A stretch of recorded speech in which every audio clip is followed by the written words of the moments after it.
Join with me today is Philosopher, who was a 300-day player who unlocked Doom, fourth in the world. How's it going, Philosopher?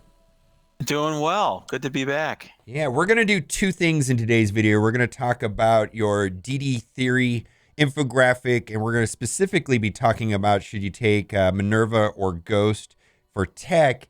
And more importantly than that, we're going to take a look at dad bros, because you have some pretty crazy dad bros, right?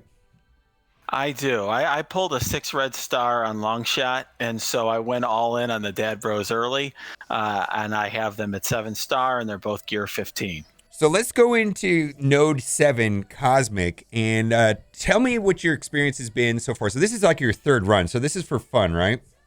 Yeah, I'm just doing this for fun to show this off to everybody on the stream. I went through, and I think it took me some like three or four attacks for the first two nodes of Cosmic. It took, maybe 8 or 9 for the last, something like that. We already went through the first wave here, which is a lot of ults that you eat. But this will give you a sense. On my first run, I didn't have Shatterstar. Right. The whole idea was let's rely on Minerva as a crutch and just throw in 3 characters that I liked. And that was a little bit more painful.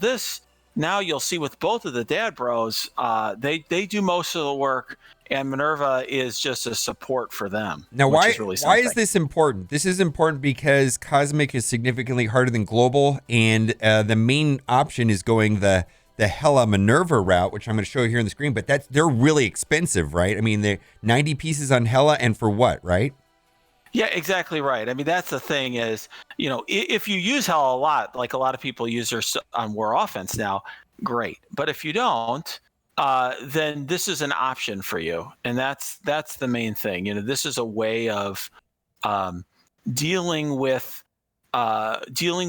Cosmic that isn't Hela and Minerva, and I think that's that makes them a good potential choice. They also use mutant gear, yes, which there aren't any city mutants, and there are only a few Cosmic mutants. And I think as far as majority of players, in their mutant choices, well, you're going to have to reset that. Yeah, I screwed that one up. I shouldn't have attacked Blob. I'm too busy talking to you. All right. Well, that's the nature of Dark Dimension is you do reset until you get the right combo. But I saw you doing this earlier. Once it goes off, it's quite good. But as far as mutant goes, you've got, I think most people are pretty set on using Mr. Sinister and Phoenix. I'm going to say that I think Emma is optional. And then what other mutant are you going to take, right? So why not, one of the Dad Bros, right? That's where we're going with this conversation, right? That's essentially right. I mean, if you're going to go and take your time in Global and bring some mutants up, that I think can be worth your while long term for your roster. If you're like, I love X23, I use her a lot in RTA or in War, cool. But if you're not, if you're like me, if you just brought Sinister and you didn't bring any other mutants, well, if you don't use the gear here, you're not going to be using those uniques elsewhere. Right. Because it's definitely, I like your suggestion here on the infographic, and we're going to toggle back to that in a minute, is that you're basically suggesting that take the characters you like. The nodes that are challenging, from what I'm hearing, are definitely Cosmic and Legendary, but the Legendary pretty much has a pretty clear path on who to take, right? And I think Legendary is the most people are going to automatically take Phoenix, Doc Ock, and Ebony Maw, and then who the fourth is going to probably toggle between Invisible Woman and Shuri, right? That's exactly right. I think I could see some people skipping Invisible Woman because they don't have any bio left after City, which is understandable. But most people are going to go with the cheapest group, which is the 4 that I listed there, which you just mentioned. Now, if you can see here, by the way, look at how well the Dad Bros are holding up. Thanos is dead. Well, that's okay, because you can bring her back. Oh my God. Yeah, but look at the Dad Bros. They're full health. I mean, one of them's blind right now because Emma targeted him, but these guys, they do a ton of damage. They take a ton of turns. They have no trouble staying alive.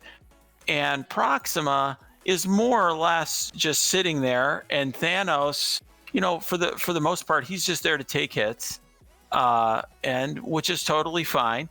These guys are the stars, and Minerva, who in my first run was more or less the star of the show and everyone else was watching her. Well, now she's just a support character for the Dad Bros. And you're going to be able to run through this long enough, and Minerva will be able to revive Proxima eventually. Yeah, I mean, look at you can. I think you can kind of tell, right? Is this like full auto mode at some point, or do you have to kind of baby it? I mean, it almost looks like it's auto mode.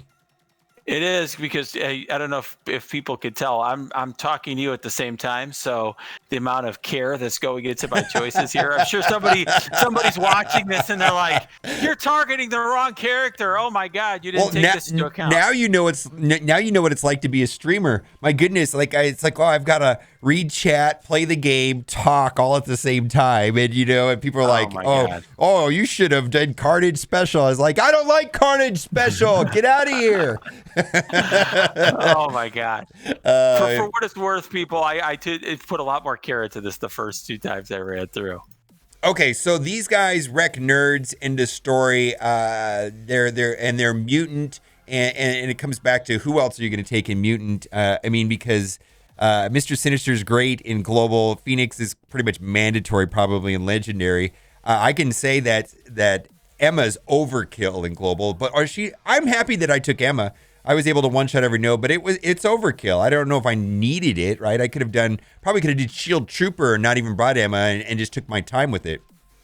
And so, yes, although I don't recommend the Shield Trooper type choices. To me, you're going to spend a ton of gear on these characters. It's taking you a long time to get.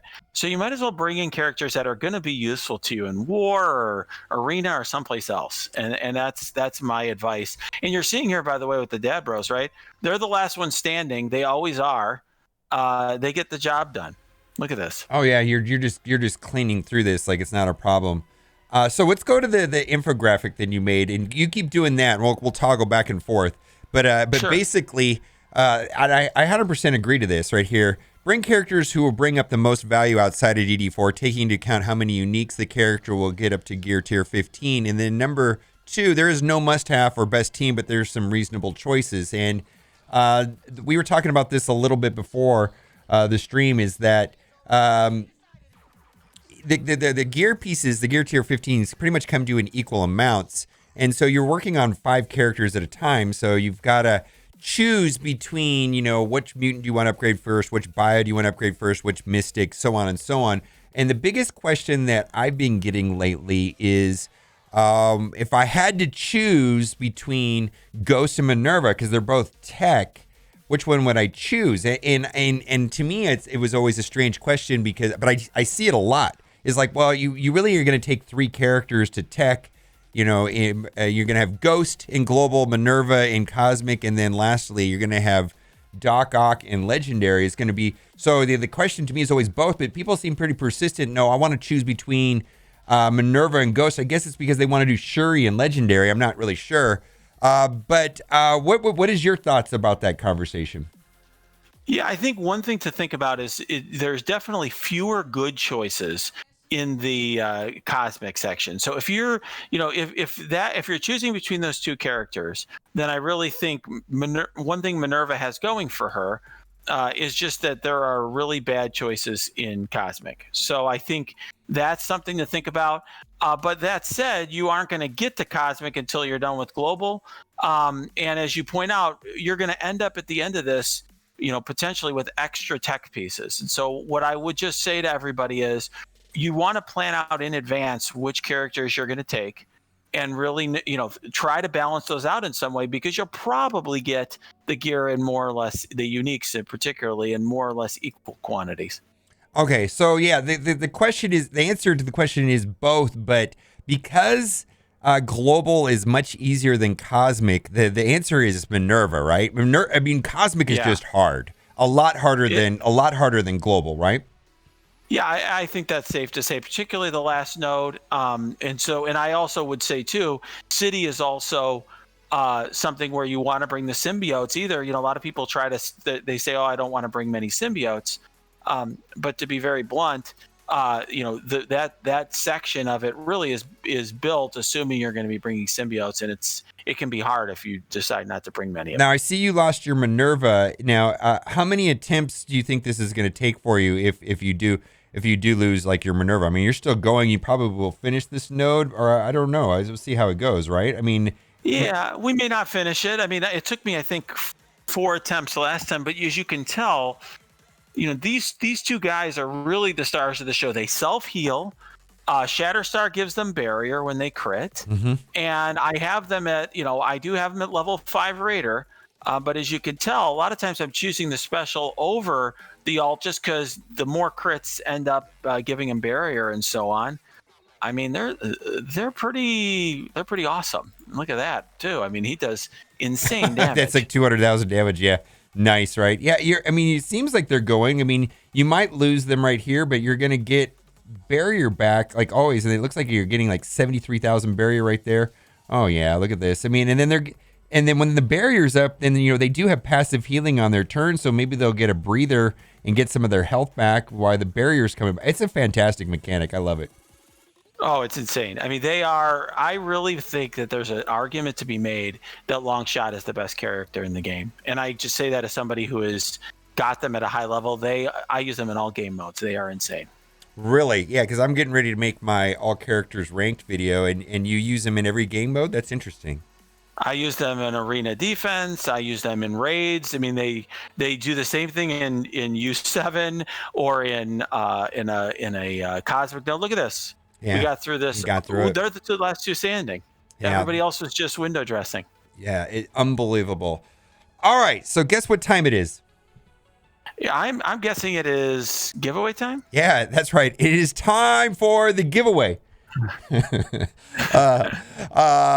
right. For every person, it's time for the giveaway. For every person that likes this video, you will be getting for free in your account an 8-star Captain Puerto Rico. This is not a scam. What do you think about that? Do you think he only has 1 star in his chest? Do you think he's Captain America or Captain Puerto Rico? Well, he looks like he survived a hurricane, so I'm going with Captain Puerto Rico. There you go. I'll put a link to the infographic in the description, and there's access there to your Discord information on the infographic. Anything you want to say before we go? Nothing other than plan your Dark Dimension 4 run very carefully. Yeah, and then, definitely. Seems a lot different than 3, that's for sure. I actually like it quite a bit more than 3. I still think DD3's trash, by the way. I just think it was a disaster. Totally agree. This is way more fun. It's not the grind that DD3 was. So bring in characters you'll enjoy and actually enjoy the experience. All right, guys. Thanks for watching and keep on gaming. And people have been asking me to bring this back lately, too, is like keep on gaming gamers because gamers are cool or something like that. I don't know. Bye.